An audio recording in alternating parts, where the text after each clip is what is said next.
Okay.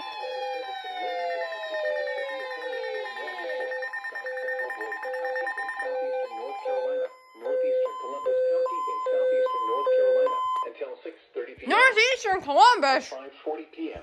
A severe thunderstorm was And South Central Braden. Okay, that's fine. Hazard: 60 miles per hour wind gusts and quarter-size hail. Source: radar indicated.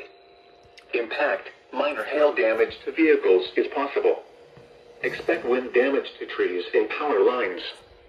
Locations impacted include Whiteville, Chibouir, Lake Waccamaw, Carvers, Hillsborough, Lisbon, Redbud, Elkton, Emerson, Council, Southeastern Community College, 525 today. Clarkton, East Arcadia, and Columbus Regional Healthcare System. For your protection, move to an interior room on the lowest floor of the building. Source: radar indicated. Impact: minor hail damage to vehicles is possible. Expect wind damage to trees and power lines.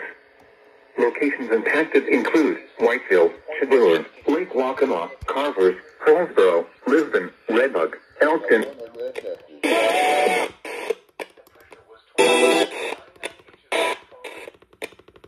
And more.